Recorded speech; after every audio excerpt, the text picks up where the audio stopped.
Bismillahirrahmanirrahim. Assalamualaikum warahmatullahi wabarakatuh.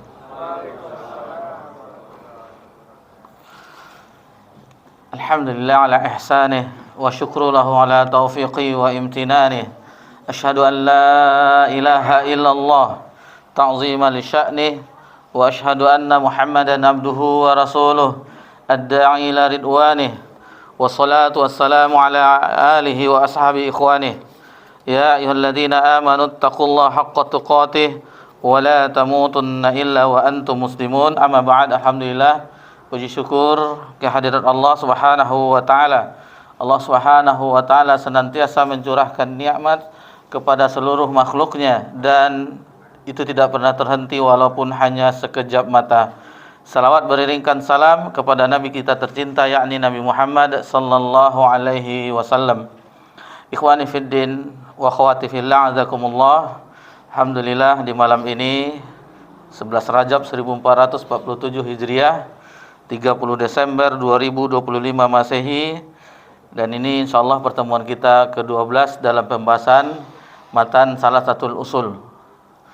Sebagaimana alhamdulillah kita di setiap pertemuannya mengingatkan kembali bahwasanya di salah satu nikmat Allah yang kita rasakan di kesempatan saat ini adalah duduknya kita di tempat yang mulia, tempat yang paling mulia di permukaan bumi, yaitu Masjid Allah. Kita beribadah di sini, berzikir di sini, berdoa di sini, alhamdulillah. Di masjid manapun, alhamdulillah. Dan menjelang waktu Isya kita bersabar duduk sejenak untuk meningkatkan iman kita. Salah satu di antara manfaat dari talabul ilm yaitu meningkatkan iman kita. Karena iman itu yazid wa yanqus, bertambah dan berkurang. Dan apabila seseorang mengetahui bahwasannya ada indikasi naik turunnya keimanan, berarti dia salah satu sudah faqih dalam agama ini. Sebagaimana diungkapkan oleh Abu Darda radhiyallahu anhu bahwasanya di antara kefaqihan orang di dalam ilmu adalah dia mengetahui di dalam hatinya naik dan turunnya imannya. Dan salah satu untuk menaikkan iman kita yaitu menghadiri majelis-majelis ilmu. Teringat kita kisah Hanzalah, salah seorang sahabat radhiyallahu anhu, dan ini diriwayatkan oleh Imam Muslim dalam sahihnya, dan Imam An-Nawawi rahimahullah taala juga mencantumkan hadis ini di kitab Riyadhus Shalihin, yang mana Hanzalah berjumpa dengan Abu Bakar As-Siddiq radhiyallahu anhu. Lalu Abu Bakar bercengkrama dengan Hanzalah. Lalu Hanzalah menceritakan tentang keadaan dirinya. Nafaka Hanzalah ya Abu Bakrin, telah munafik Hanzalah wahai Abu Bakar. Lalu ketika itu heran Abu Bakar, karena kemunafikan, nifaq adalah sesuatu yang sangat buruk, kondisi hati yang sangat buruk, menampakkan keislaman tetapi dalam hati membencinya. Lalu kata Abu Bakar, apa yang terjadi pada dirimu? Seolah itu yang kita singkat saja apanya menurut redaksi kita. Sesungguhnya kalau saya berada di majelisnya Rasulullah SAW, seolah-olah akhirat itu ada di pelupuk mata, seolah-olah surga dan neraka itu tampak. Tetapi kalau sudah kembali berkumpul dengan keluarga, kemudian melakukan aktivitas, maka apa yang disampaikan oleh Rasulullah SAW itu lupa, seolah-olah sudah tidak teringat lagi. Apa yang engkau rasakan sebagaimana yang aku rasakan, kata Abu Bakar. Mari kita kadukan, istilahnya menjumpai Nabi SAW. Ini salah satu di antara keutamaan para sahabat radhiyallahu anhum ajma'in. Setiap masalah ada tempatnya untuk solusinya, mencari tempat solusi itu Nabi Muhammad sallallahu alaihi wasallam. Maka dikadukan apa yang telah diceritakan kepada Abu Bakar, Hanzalah mengulangnya kembali kepada Nabi sallallahu alaihi wasallam. Lalu dalam satu riwayat disebutkan bahwasanya Nabi memberikan wasiat di ujung riwayat tersebut, ya Hanzalah sa'atin sa'atin, wahai Hanzalah, sesaat-sesaat. Ada masanya kita berkumpul dengan keluarga, ada masanya kita beribadah, ada masanya kita talabul ilm. Ini ada waktu-waktunya. Dan alhamdulillah jika kita bisa memprogram waktu dalam sehari begini, dalam sehari begini, alhamdulillah. Yang tidak kita seandainya tidak ada waktu kita terjadwal untuk talabul ilm, ini musibah. Bagaimana iman akan bertambah? Bagaimana pengetahuan, ketakutan kepada Allah akan mendalam di dalam hati tanpa mempelajari apa yang ada di dalam agamanya. Jadi kita ulangi, hadirnya kita di majelis ilmu adalah salah satu nikmat dari Allah Subhanahu wa taala. Seandainya orang mengetahui bagaimana keutamaan majelis ilmu, sebenarnya sudah mengetahui, tetapi mungkin pembahasannya itu saja. Hujan jadi alasan dan seterusnya. Sekarang kan liburan. Di tempat lain libur ustadznya. Dan seterusnya. Jadi kalau ditelusuri alasan-alasan itu banyak. Namun alasan yang kita ada di zaman sekarang, kalau kita membaca biografi para ulama terdahulu atau ulama di abad yang baru saja meninggal seperti Syekh Albani rahimahullah taala, maka tidak ada apa-apanya kita. Sebagaimana disampaikan di Daurah Duat yang kelima di Ibnu Hajar Boarding School, sebagaimana kita baca tulisan-tulisan dari teman-teman kita bacakan, tidak ada apa-apanya kita. Syekh Albani itu kalau mencari takhrij hadis itu membaca dari awal sampai akhir 6 jilid sampai kabur matanya. Sementara kita di zaman sekarang tinggal satu tombol dari laptop kita atau HP kita keluar hadisnya. Apakah kita lebih hebat dari mereka para ulama? Tidak. Kita hanya nengkal tombol, keluar hadisnya. Sementara beliau 6 jilid membuka untuk mendapatkan hadisnya. Itulah keberkahan yang dimiliki oleh para ulama yang kita tidak ada apa. Itu baru di zaman pernah berjumpa dengan kita, karena beliau wafat di akhir tahun 90-an, 99. Belum lagi di ulama di masa-masa dahulu. Guru-gurunya Imam Bukhari dan seterusnya, dan para sahabat. Jabir bin Abdillah radhiyallahu anhu pergi ke Syam menjumpai Abdullah bin Unais, itu hanya ingin mengetahui satu hadis. Perjalanan 1 bulan. Ini bagaimana semangatnya mereka dalam talabul ilmi. Bahkan Nabi dan Rasul Nabi Musa alaihissalam itu melakukan perjalanan tahunan berjalan untuk berguru dengan Nabi Khidir. Nabi sampai berapa puluh tahun pun seandainya tidak berjumpa, tetap dicari. Lautan, daratan, dan seterusnya. Kalau kita hanya dari rumah ke Masjid Utsman bin Affan, banyak halangannya. La haula wala quwata illa billah. Baik. Pertemuan kita sebelumnya kita telah membahas dari macam-macam bentuk ibadah, yaitu rahbah. Jadi rahbah itu sama dengan roja, tetapi itu kecintaan yang ingin mendapatkannya. Kemudian rahbah, rasa takut dan ingin lari dari hal yang demikian. Kemudian khusyuk, itu merendahkan diri, menghadirkan diri, menghinakan diri kepada Allah ketika beribadah, hadirnya hati. Dan khasyah yang rasa takut karena ada ilmu, sehingga adanya pengagungan kepada Allah Subhanahu wa taala. Sebelum kita lanjutkan yang telah kita bahas, alhamdulillah, apa beda khauf, rahbah, dan khasyah? Dia sama-sama takut terjemahannya. Mana? Siapa yang bisa membantu jawabnya? Antara khauf, takut juga, rahbah, takut juga, khasyah, takut juga artinya. Terjemahan bahasa Indonesia. Tapi ada bedanya. Apa bedanya? Kalau enggak dijawab, enggak bantu jawab, enggak lanjut kita ulang lagi.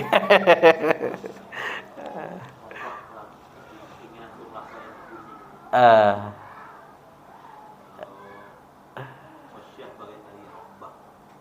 terus khauf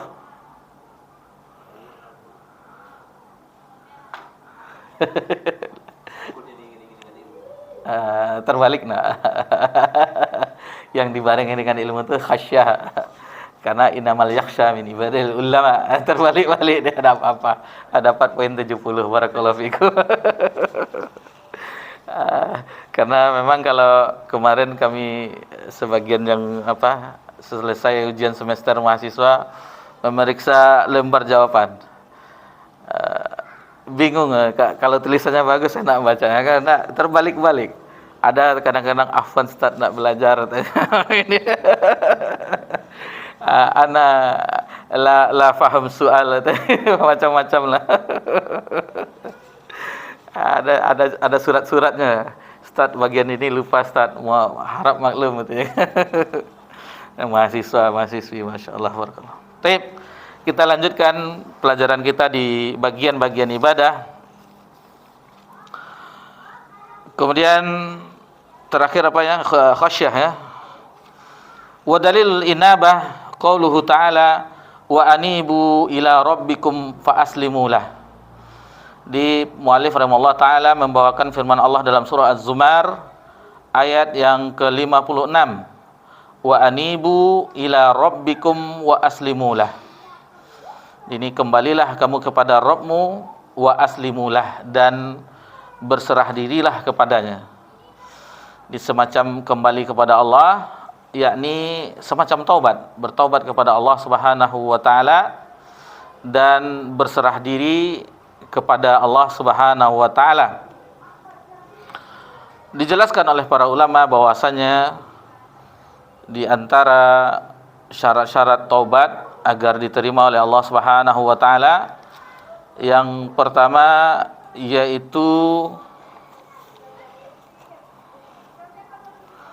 menyesali perbuatan dosa tersebut. Adalah menyesalinya, kemudian meninggalkan dosa atau maksiat tersebut. Yang kedua, yang ketiga yaitu berkeinginan keras untuk tidak mengulanginya lagi. Itu 3 diantaranya. Ada yang menambahkan lagi diantara para ulama yaitu dengan memperbanyak amal soleh, karena perbuatan baik itu akan menghapus perbuatan buruk. Itu apabila terhadap Allah kesalahan kepada Allah Subhanahu wa taala, dosa maksiat kepada Allah. Adapun terhadap sesama ditambah, yaitu meminta keredoan sesama. Minta maaf, yang penting redo. Kalau tidak nanti akan diadili oleh Allah Subhanahu wa taala di akhirat. Apapun bentuknya. Baik itu muamalah, kehormatannya, hutang piutang dan seterusnya, itu harus diselesaikan. Kalau tidak Allah akan adili sampai di hari kiamat. Ini masalahnya. Makanya kata para ulama, apabila seseorang meninggal tidak ada sangkut paut kesalahan dengan orang lain, maka itu lebih mendingan. Kalau bersama Allah dia berdosa, bukan meremehkan dosa kepada Allah, tetapi Allah, kita bertobat, beristighfar, Allah mengampuni. Sudah selesai perkara. Adapun dengan masalah manusia itu harus diselesaikan. Kehormatannya, apapun yang pernah kita darahkan, kita tumpahkan darahnya, misalnya pernah kita pukul, pokoknya dalam bentuk kezaliman apapun, hartanya yang belum kita kembalikan, barangnya yang belum kita kembalikan, itu harus diselesaikan. Dan bagi anak-anak atau ahli waris ini diperhatikan. Siapa tahu orang tua yang telah tiada, ini ada hutang piutangnya atau yang lainnya yang belum diselesaikan masalah muamalahnya. Ini taubat kepada Allah Subhanahu wa taala. Di sini dibawakan firman Allah, wa anibu ila rabbikum wa aslimulah. Wa aslimulah Di sini dijelaskan oleh Syekh Muhammad bin Shalih Al-Utsaimin rahimahullah taala, ada Islam kauni dan ada Islam syar'i. Maksudnya dari Islam kauni yaitu semua yang ada di langit dan di bumi, baik itu orang mukmin dan orang kafir, itu semuanya berserah terhadap apa yang telah Allah lakukan. Misalnya perbuatan Allah dengan jadinya siang, malam dan seterusnya, semuanya tunduk, tidak ada yang bisa merubah. Tidak ada yang berhentikanlah matahari dulu, tidak ada. Pokoknya apa yang Allah perbuat tentang pengaturan terhadap alam semesta ini, semuanya tunduk. Semuanya tunduk.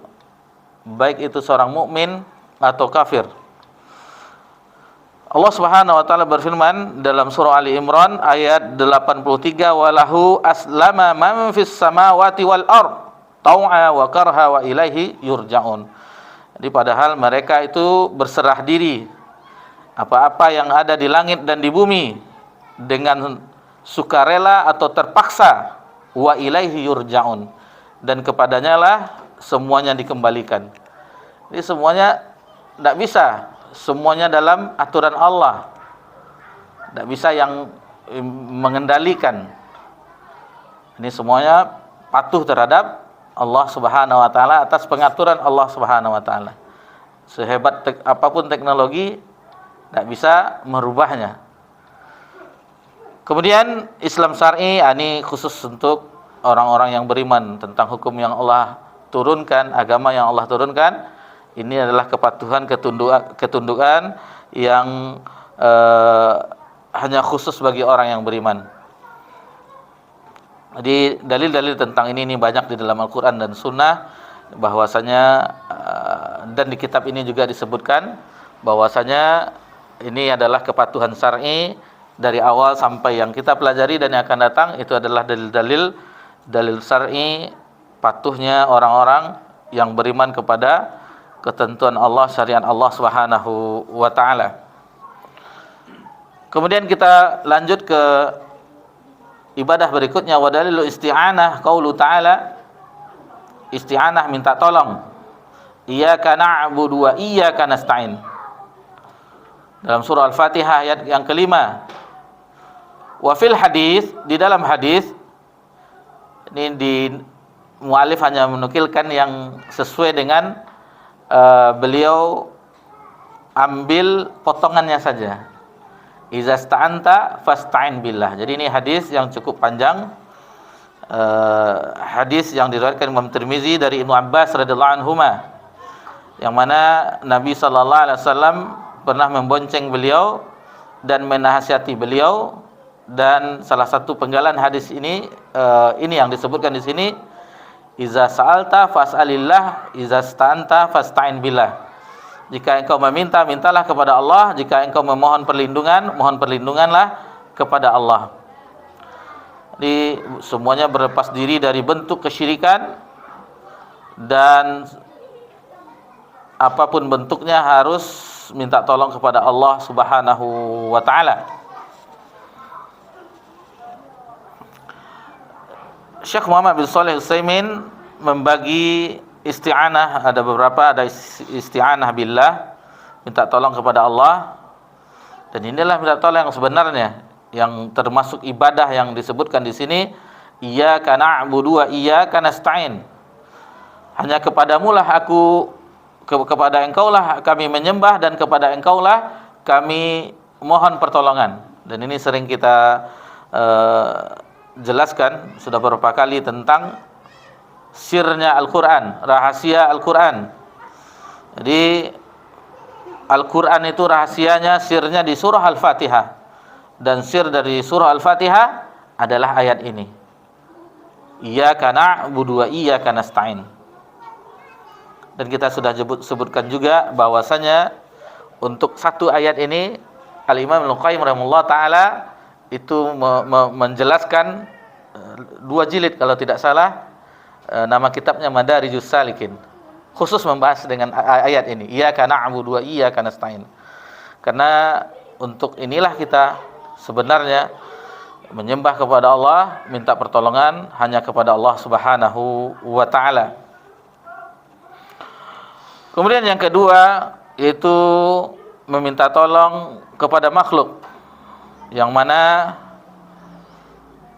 ini dibolehkan dan makhluk itu bisa juga melakukannya, dan diutamakan yaitu tentang perbuatan baik, sebagaimana firman Allah Subhanahu wa taala dalam surah Al-Maidah ayat kedua, wa ta'awanu 'alal birri wat taqwa, hendaklah saling tolong-menolong dalam kebaikan dan takwa.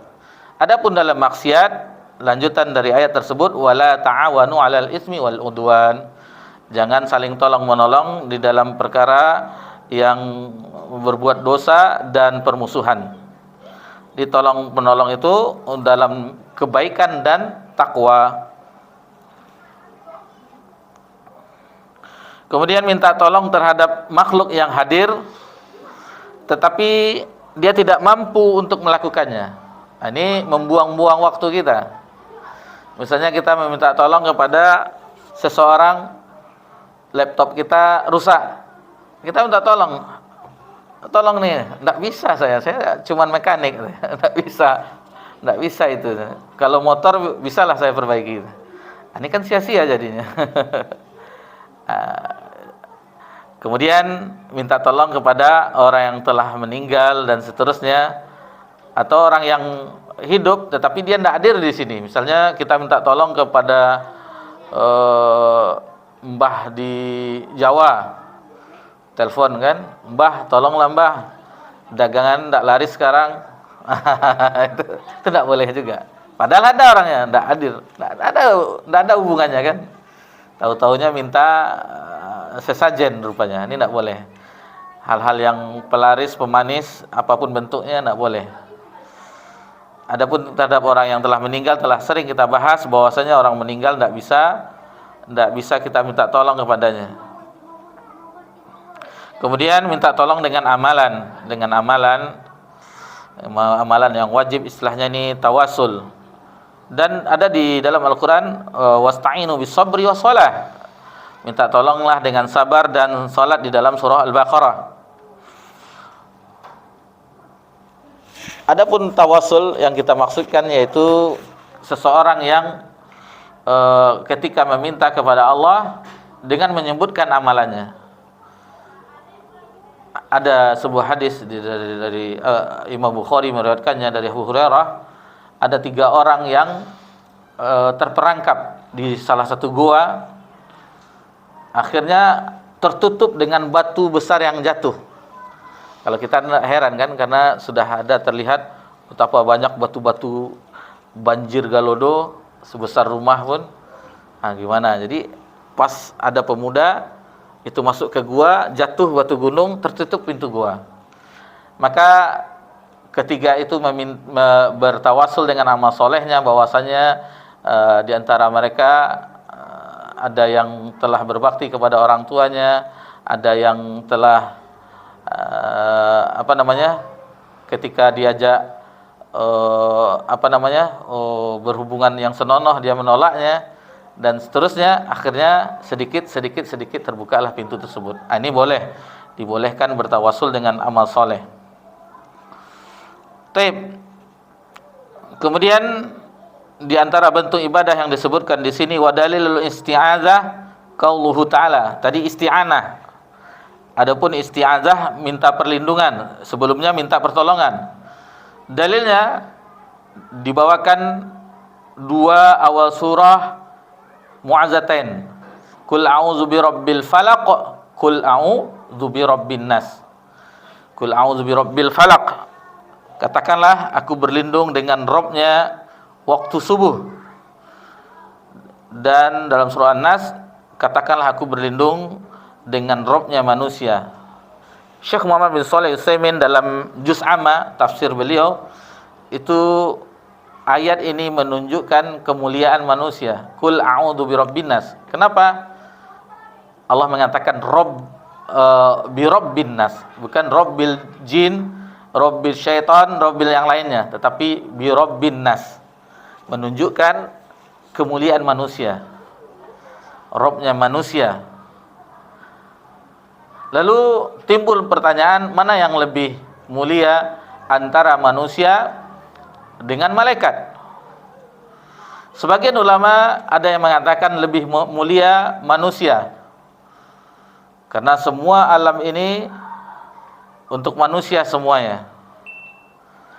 Lalu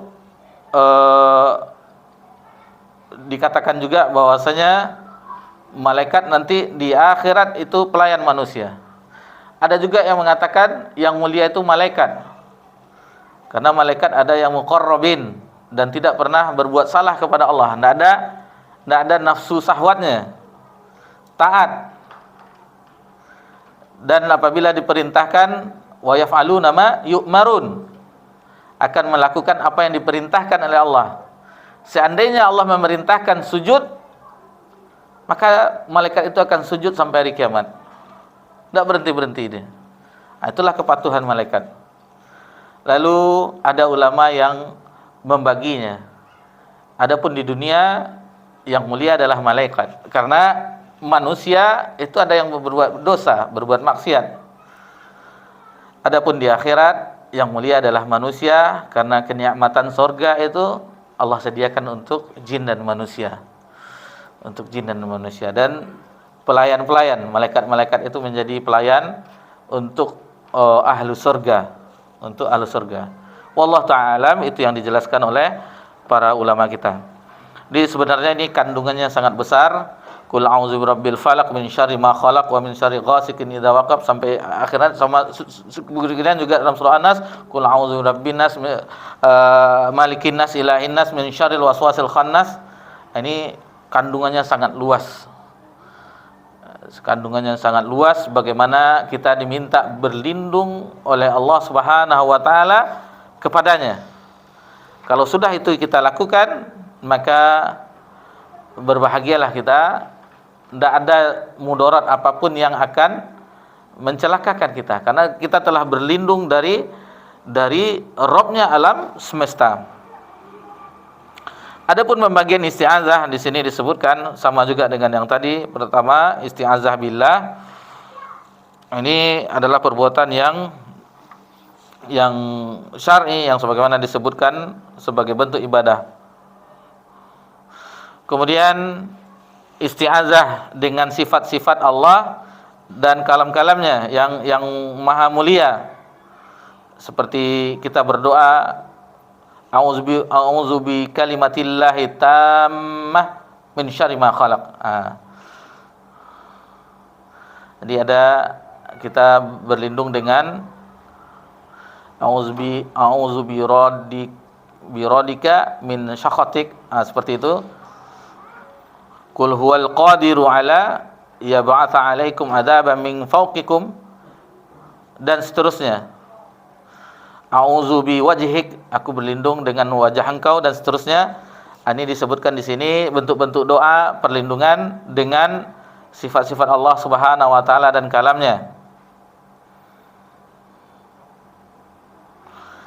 Sama dengan tadi. Yang ketiga itu berlindung dengan mayat dan orang yang hidup tetapi tidak hadir. Ini dalam bentuk bisa terjatuh ke dalam kesyirikan. Sebagaimana Allah Subhanahu wa taala berfirman dalam surah Jin ayat yang ke-6, wa annahu kana rijalun minal insi ya'udzuna bi rijalin minal jinni fazaduhum rahaqa. Di sebagian, dan sesungguhnya ada sebagian golongan laki-laki dari manusia meminta perlindungan kepada laki-laki dari golongan jin, tidak akan bertambah kecuali dosa. Tidak boleh berlindung kepada jin. Sebaik-baik jin itu lebih baik manusia yang berdosa, karena mereka tidak nampak. Bahkan syaitan itu banyak dari golongan jin.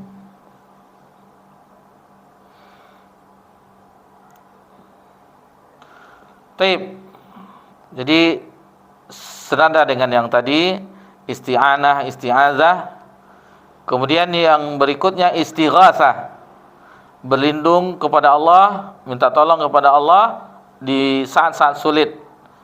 Wa dalilul istighatsah qaulu ta'ala istaghitsuna rabbakum fastajaba lakum. ketika meminta istighasah kepada Rabbmu, fastajaba lakum, maka Allah kabulkan terhadapmu. Ini ketika perang Badar, Nabi sallallahu alaihi wasallam berdoa kepada Allah Subhanahu wa taala di masa sulit. Di masa sulit sempit, yang mana di malam sebelum terjadi peperangan, dan kita mengetahui itu awalnya tidak disengaja untuk berperang, tetapi Allah takdirkan terjadinya peperangan. Allah takdirkan terjadinya peperangan. Awalnya niatnya hanya untuk mengambil hak mereka yang mereka tinggalkan di Mekah ketika hijrah. Ketika kafilah dagang orang-orang Mekah ingin kembali dari Syam, ingin dicegat, diambil hak mereka. Akan tetapi Allah takdirkan ketika itu terjadi peperangan. Allah takdirkan ketika itu terjadi peperangan, sementara orang-orang kafir Quraisy sudah ada bantuan dari Mekah, itu berjumlah lebih kurang 1000 pasukan. Sementara kaum muslimin 300 lebih. Jadi 1:3 ketika itu. Adapun yang dilakukan di malam itu oleh orang-orang kafir Quraisy, pasukannya adalah dengan pesta pora, makan-makan, dengan biduan bernyanyi-nyanyi, ya, ala pesta mereka. Adapun Nabi SAW itu berdoa kepada Allah, memohon kepada Allah. Ini dia istighasah, yang mana Nabi meminta kepada Allah, Allahumma juzli ma wa'adtani, Allahumma in tuhlik hazil a'asabah min ahlil Islam la tu'bad fil ard. Jadi Nabi SAW berdoa kepada Allah agar Allah menunaikan janjinya, dan seandainya pasukan ini tidak ada lagi, Islam ini tidak ada, maka kata Nabi dalam doanya, ahli Islam ini tidak ada, la tu'bad fil ard, maka tidak ada lagi yang menyembah Allah di permukaan bumi. Nah, kalau sudah habis mereka, tentu tidak ada yang menyembah Allah di permukaan bumi. Walhasil Allah menangkan ketika itu Nabi Muhammad SAW dan kaum muslimin, dan para sahabat radhiyallahu anhum. Dan itulah kemenangan yang sejak kenabian 15 tahun jaraknya. Sejak wahyu turun itu 15 tahun jaraknya. Di kesabaran mereka 15 tahun diberikan kemenangan. Ketika di Mekah 13 tahun lamanya tidak ada perlawanan sedikit pun. Apapun yang dilakukan oleh kafir Quraisy itu diterima. Tidak ada perlawanan. Mereka diboikot selama lebih kurang 3 tahun, 2,5 tahun. Di sebuah lembah tidak dapat makanan. Apa bahasa sekarangnya, di embargo. Tidak boleh menjual makanan kepada orang-orang pengikut Nabi Muhammad SAW. Kemudian tidak boleh berbicara dan seterusnya. Diboikot habis. Sehingga disebutkan oleh para sahabat, tidak ada yang dimakan, sehingga yang dikonsumsi, mereka konsumsi sebagaimana yang dikonsumsi oleh kambing, daun-daunan, bahkan ada daunan yang berduri di padang pasir tersebut. Itu yang dimakan oleh orang beriman untuk mempertahankan akidah mereka. Sehingga mohon maaf, kata sebagian yang meriwayatkan, kotoran mereka seperti kotoran kambing, karena yang dikonsumsinya sama dengan kambing. Nah, itu perjuangan mereka. Sementara kita masih bisa makan enak sekarang, kadang berlebihan juga. Kalau kami memang belum bisa menahan karena kalau ditawari makanan tidak ada ilmu nolak. Masih berselera. Jadi ini tentang istighasah, sama juga dengan yang tadi, ada istighasah kepada Allah Subhanahu wa taala, ada kepada yang hadir, ada yang kepada tidak hadir, dan seterusnya, ada kepada orang yang meninggal, sama juga pembahasannya. Jadi di antara yang mesti kita tekankan di sini bahwasanya semua ibadah-ibadah yang kita sebutkan semua itu harus kepada Allah Subhanahu wa taala. Tidak boleh dipalingkan. Tidak boleh dipalingkan apapun bentuknya. Itu ibadah yang murni kepada Allah Subhanahu wa taala, dan ini yang sangat berat. Apabila kita tidak memohon kepada Allah, maka ini sangat berat. Godaan Sangat berat di zaman sekarang. Semuanya perlu pembuktian manusia di zaman sekarang. Apa yang kita lakukan harus pengakuan diakui oleh manusia, dilegitimasi oleh manusia. Bahasanya, bahasa kampusnya. Kenapa? Apakah kita tidak menginginkan apa yang telah kita usahakan itu nanti balasannya di sisi Allah? Ini yang harus kita upayakan di setiap saat. Apapun yang Allah mudahkan bagi kita. Karena tidak semua kita yang Allah mudahkan pintu kebaikan. Tidak semua kita. Ada seseorang di antara kita mungkin dimudahkan dalam berpuasa, dimudahkan dalam sholat malam, dimudahkan di dalam sedekah, dimudahkan berbakti kepada kedua orang tua, dan seterusnya. Kecuali Abu Bakar. Abu Bakar itu semua kebaikan diborongnya. Kata Nabi SAW, siapa yang berpuasa hari ini? Semua diam. Abu Bakar yang menyahut. Siapa yang memberi makan orang miskin hari ini? Abu Bakar juga. Siapa yang melihat orang sakit hari ini? Abu Bakar juga. Siapa yang mengantar jenazah hari ini? Abu Bakar juga. Diborong sama Abu Bakar. Jadi kalau kita mungkin tidak semua Allah mudahkan. Cuman apapun bentuk pintu kebaikan yang Allah bukakan bagi kita, usahakan itu. Usahakan. Dan tidak semua juga yang bisa menutup pintu kemaksiatan. Terkadang seseorang itu bermudah-mudahan di dalam dosa dan maksiat terkadang-kadang. Maka usahakan itu ditutup. Minta kepada Allah, ya Allah, sesungguhnya saya hamba berdosa. Minta bahasa kita. Mohon jauhkan kebiasaan itu bagi hamba, ya Allah. Jauhkanlah sejauh timur dan barat, sejauh langit dan bumi dan seterusnya. Minta kepada Allah. Karena terkadang maksiat yang awalnya takut kita, tetapi karena sudah dilazimkan, sudah biasa jadinya. Jadi kebiasaan. Waliyazubillah. Ada 2 menit lagi. Sebenarnya kalau disambung ke zabha dan nazar, selesai pelajarannya. Wa dalil zabhi qaulu ta'ala. Adapun menyembelih itu dalilnya firman Allah Subhanahu wa taala, "Qul inna sholati wa nusuki wa mahyaya wa mati lillahi rabbil alamin." Katakanlah sesungguhnya salatku, ibadahku, di sini nusuk ini dalam bentuk sembelihan juga. Wa mahyaya wa mati lillahi rabbil alamin, la syarikalah. Wa minas sunnah, dari sunnah adalah la'anallahu man zabaha li ghairillah. Laknat Allah yang menyembelih kepada selain Allah. Penyembelihan yang boleh diantaranya itu untuk tamu.